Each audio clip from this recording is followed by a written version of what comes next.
Finalmente caiu a ficha para a imprensa e para a parte da esquerda. O ministro Alexandre de Moraes foi longe demais ao condenar a cabeleireira Débora dos Santos a 14 anos de prisão e por isso ele foi detonado nas redes. E eu vou te mostrar vídeo, post, tudo. Gente, até todos estão criticando, não são só todos não, até todos. Olha, está acontecendo algo que eu vi acontecer poucas vezes nos últimos 6 anos. Juristas e advogados de esquerda, além da imprensa, estão detonando o ministro Alexandre de Moraes por ter feito o que com certeza foi um dos atos mais perversos e cruéis da sua vida. Condenar a Débora dos Santos a 14 anos de prisão unicamente por pichar uma estátua com batom. Já tem vídeo aqui no canal sobre essa decisão do Moraes, eu vou deixar para você na tela no final e também na descrição para você conferir depois, mas eu quero te mostrar aqui agora juristas e advogados de esquerda e grandes jornais criticando o Moraes de uma maneira muito dura, porque nem eles que normalmente passam pano para os abusos, para as ilegalidades, para as atrocidades dos meninos, nem eles, gente, nem eles que estão ali com cãibra no braço de tanto passar pano, nem eles aguentaram dessa vez esse ato tão cruel, que na verdade condenou os 2 filhos pequenos da Débora a crescerem sem mãe. Bora começar com o Walter Majorovic, que é um jurista famoso, renomado, ex-desembargador e que é comentarista do portal esquerdista UOL, absolutamente destruindo de forma técnica o voto de Moraes. Acompanha aí, vou jogar aqui na tela para você. Aí, ó. Golpe de Estado e abolição violenta ao Estado Democrático de Direito. Será que é a mesma coisa? Tecnicamente não é, mas para a política criminal, atenção, para a política criminal pode-se aplicar o princípio da absorção, para não se chegar ao absurdo que a gente está vendo. O Moraes aplicou, nos outros casos foram já julgados, foi aplicado isso, resposta não. Existe a possibilidade de se aplicar ainda? E aí vai no ponto que você bem colocou, Raquel. O julgamento está sendo por única instância, num único grau de jurisdição. Percebe o problema? Qual é o recurso que vamos ter? Revisão criminal? Talvez. Revisão criminal de um julgado do Supremo. Mas para revisão criminal precisa de fato novo. E qual é o fato novo? Nenhum. Então veja como o Supremo está, nesses casos e com relação à raia miúda, tecnicamente está vendo a denúncia e está julgando com base na denúncia, mas não está aplicando a política criminal. A política criminal, que é uma arte, é uma sabedoria, dizem os doutrinadores do mundo inteiro. Não está aplicando. Então, atua com o fígado, E esse é um problema e a gente vai tratar daqui a pouco com relação a esse julgamento do dia 25. Bom, mas voltando a esse caso concreto, a pena, como lembrou o Tales, é absurda. Como lembrou o Josias, ele falou em absorção, em junção, sim, dentro da política criminal e que tem um princípio que o nome técnico chama-se consunção. O Walter Majorovic aqui, ele disse claramente que a pena é absurda. E ele foi até muito gentil, até muito polido, educado, dizendo, olha, tá faltando aqui sabedoria, aplicar a política criminal. Na verdade, falta é aplicar a lei, é respeitar a Constituição. Vocês estão vendo aí, pessoal, nem o pessoal do UOL, que deve ser o grande veículo mais esquerdista do Brasil, nem eles estão tancando isso. Olha o Walter Majorovic dizendo que a pena é absurda, que não segue a política criminal, ou seja, que não é técnica, que não segue a lei. Mas calma, que ainda não acabou. Se você já está gostando de ver o Moraes sendo detonado, curta o vídeo com força para a voz da nossa indignação chegar mais longe e bora agora ver a crítica de sabe quem? Sabe quem? Do Estadão, que fez um editorial dizendo que essa decisão do Moraes de condenar a Débora desmoraliza a justiça. E eu já vou te mostrar a gente da esquerda falando isso, mas antes, olha aqui comigo o Estadão. Isso não é justiça. A cabeleireira de Paulínia, a cidade do interior de São Paulo, não cometeu um crime de sangue. Tampouco aplicou um grave golpe na praça ou desviou milhões de reais em recursos públicos, como tantos que caminham livremente pelas ruas país afora. Armada com batom, a ré pichou a estátua da justiça em frente à sede da corte durante os atos golpistas do 8 de janeiro e pichou os dizeres: "Perdeu, mané", uma referência à infeliz frase dita pelo presidente do STF, ministro Luiz Roberto Barroso, a um bolsonarista que o admoestou em Nova York em novembro de 2022. No mundo da justiça e da sensatez, foi este, e apenas este, o seu crime. Pois é, ela não matou, ela não roubou, ela não estuprou, ela não roubou bilhões de dinheiro público, nada. Ela riscou uma estátua com batom, lavável com água e com sabão. E o que aconteceu com ela? Presa preventivamente por ordem de Moraes desde 17 de março de 2023. A ré agora está prestes a receber uma pena, caso a decisão do relator seja confirmada por seus pares, que ultrapasse muito as penas a que foram condenados criminosos muito mais perigosos do que ela para a sociedade. Por si só, isso abala ainda mais a já desgastada imagem do STF aos olhos de muitos brasileiros de boa fé que acompanham, atônitos, a forma como o STF tem conduzido os julgamentos dos atos golpistas. Gente, olha o consenso que está se formando. É nisso que a gente precisa chegar, em um consenso da sociedade de que o STF está abusando do seu poder, praticando injustiças contra pessoas simples, comuns. Isso é essencial para uma mudança, para uma transformação em 2026, seja com o povo indo às ruas, seja com a eleição de uma maioria de senadores, seja com o processo de impeachment de Moraes. Mas a qualquer pessoa minimamente sensata, imbuída de boa-fé e, sobretudo, senso de justiça, uma pena tão draconiana como a imposta à ré pelo ministro Alexandre de Moraes não passa nem sequer por razoável, que dirá por justa. Lamentavelmente, e não apenas para o STF, mas para todo o país, senso de justiça é algo que faltou ao senhor Moraes no julgamento desse caso. Palmas, Estadão, ó! Palmas! Ah, se todos os editoriais do Estadão fossem assim, hein? Mas a gente sabe que amanhã eles publicam outro editorial, agora elogiando aí algum absurdo do STF que eles elegem para elogiar em algum momento. E aí a gente vai ter que criticar o jornal. Mas bora agora reconhecer que eles estão dizendo uma coisa importante, óbvia, mas muito importante, porque a grande mídia é dominada pela esquerda, 60% dos jornalistas, 80% dos jornalistas, eles são de esquerda no Brasil. Isso uma pesquisa mostrou claramente. Então a gente tem que reconhecer quando se diz isso.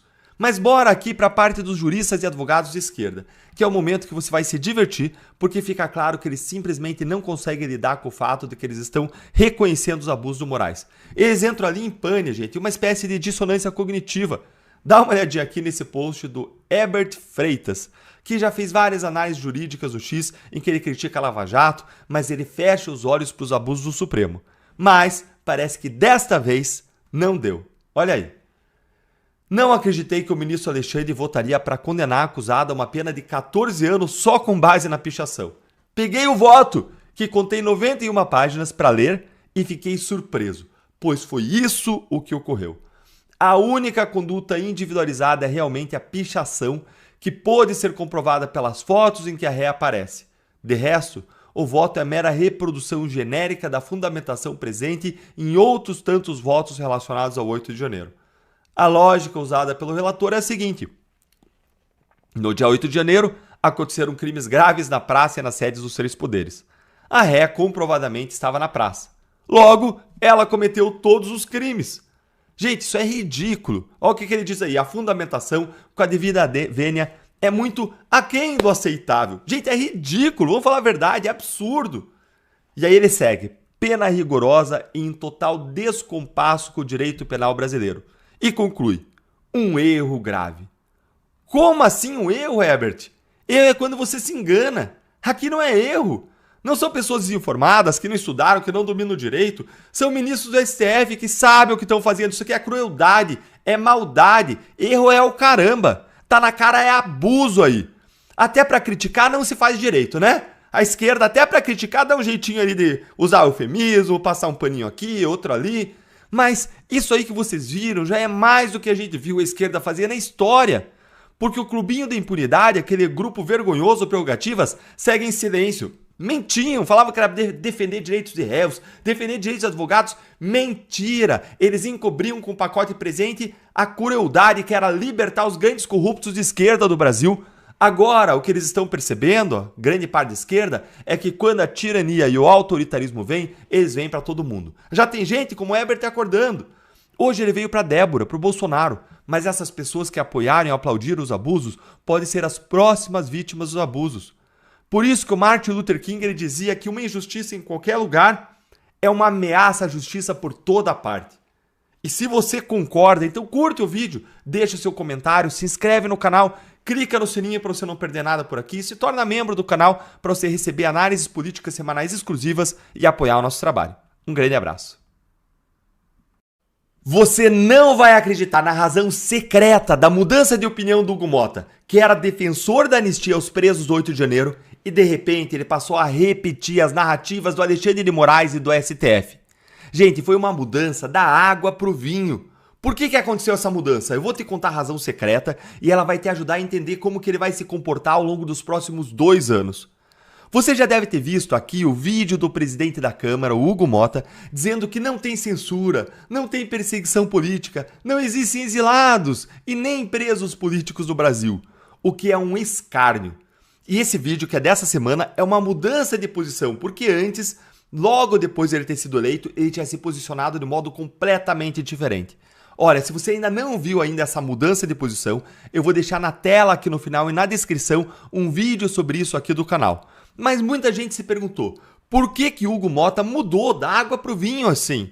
E eu vou te dar 2 razões. E a segunda delas vou deixar você aí de queixo caído. Vai ajudar você a entender como que o Hugo Motta vai se comportar nos próximos 2 anos. Então assiste aqui que vale muito a pena, ajuda você a entender o Brasil.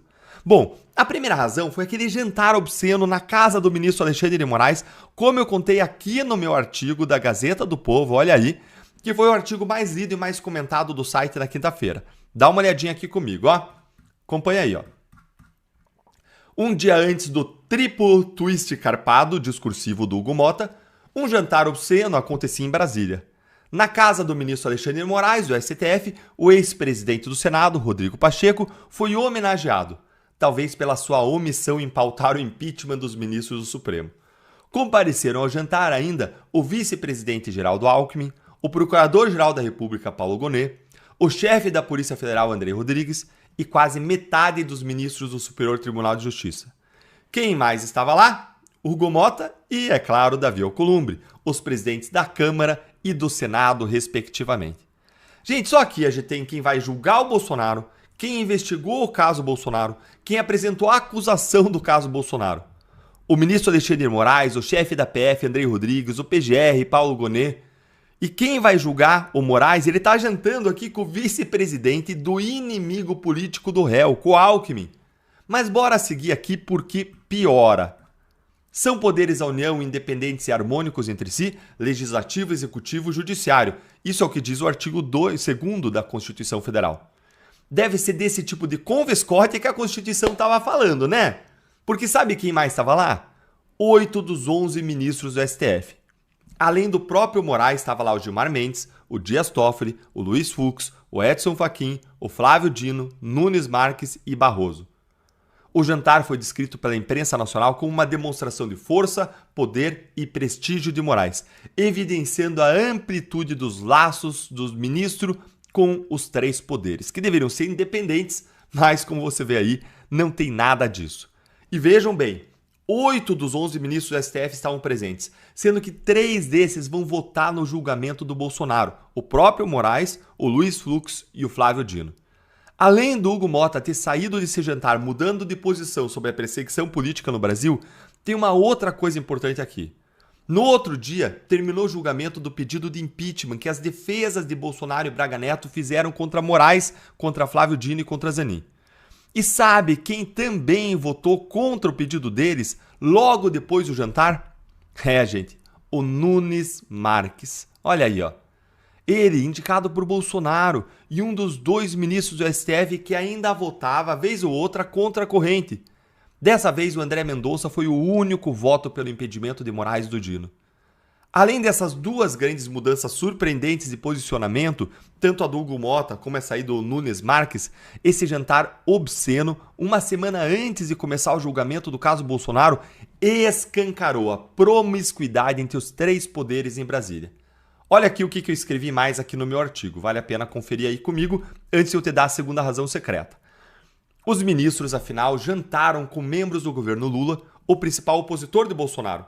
Esse é o mesmo governo, aliás, que a denúncia da PGR, a ser analisada pelos ministros, alega que Bolsonaro queria derrubar. De certa forma, portanto, os julgadores do suposto golpista estavam jantando com a vítima do golpe dias antes do início do julgamento. Estava presente também o chefe da PF, que conduziu as investigações, e o chefe do Ministério Público, que além de oferecer acusação, é parte no processo. Calma, que eu ainda vou te mostrar a segunda razão estarrecedora para a mudança de posição do Hugo Mota. E vai curtindo o vídeo, mas deixa eu te perguntar, diante disso que eu mostrei, tem jeito de a sociedade brasileira acreditar que o Bolsonaro e os demais réus vão ter um julgamento justo com esse Supremo? Gente, é impossível, é impossível. Além de ser impossível ter um julgamento justo, não aparenta ser justo. Uma coisa é ser ou não ser justo, outra coisa é parecer ou não justo. E as duas coisas são tomadas em conta pelos princípios de comportamento judicial de Bangalore, que estabelece regras de conduta para todos os juízes do mundo. As duas coisas tornam um juiz suspeito impedido de julgar o caso. E falta aqui tanto justiça do julgamento quanto aparência de justiça, aparência de imparcialidade. Gente, a esperança de nós termos um avanço na Câmara com a anistia, depois desse discurso vergonhoso do Hugo Mota, existe de alguma forma? Também não, ficou cada vez mais distante. A gente está num cenário sombrio. Mas como eu te disse, tem uma segunda razão secreta, que muita gente ainda não se atentou, que explica muita coisa. E antes de eu te contar essa razão secreta, qual que é ela, eu preciso falar com você muito rapidamente sobre a Gazeta do Povo, que patrocina o canal. Enquanto a maior parte da imprensa é governista, recebe milhões em verbas publicitárias do governo Lula e passa pano para as atrocidades de Alexandre de Moraes, a Gazeta do Povo não. Ela denuncia os abusos desde sempre, segue denunciando. É por isso que eu leio a Gazeta há anos. Eu me informo por ela, eu acredito nela. Eu escrevo a minha coluna semanal de análise jurídica e política lá. Ela defende os mesmos valores que você e eu, princípios conservadores, cristãos, como liberdade, vida, família. É um jornal independente e sustentado unicamente por você, por mim, pelos assinantes. Não tem ali porta-voz do Lula e do STF. Mas quem, sim, critica, tá lá. Nicolas Ferreira tá lá como colunista. Eu tô lá, Marcel Van Hatten tá lá. Por isso, eu quero convidar você para também estar lá. Para você aproveitar a oferta de março e assinar a Gazeta por apenas R$10 por mês até o final do ano. Isso dá menos de 30 centavos por dia, é um pequeno valor para uma grande transformação que a Gazeta promove para você garantir informação de qualidade para você. Quem assina a Gazeta do Povo já leu o meu artigo desde quinta-feira. Então acessa o link promocional aqui para os seguidores do canal para você me acompanhar lá também e acompanhar tudo o que acontece por lá. gazetadopovo.com.br/Deltan. Ou então usa o QR Code que eu vou mostrar aqui na tela para você aí, especial para quem acompanha aqui o canal, para você aproveitar essa promoção. A gente precisa apoiar o jornalismo comprometido com a verdade e com um Brasil melhor. E a tua assinatura, ela fortalece a Gazeta. Ela ajuda a fiscalizar e denunciar os abusos e as censuras. Eu vou repetir o caminho para você também. Além do QR Code, você pode digitar aí gazetadopovo.com.br/Deltan.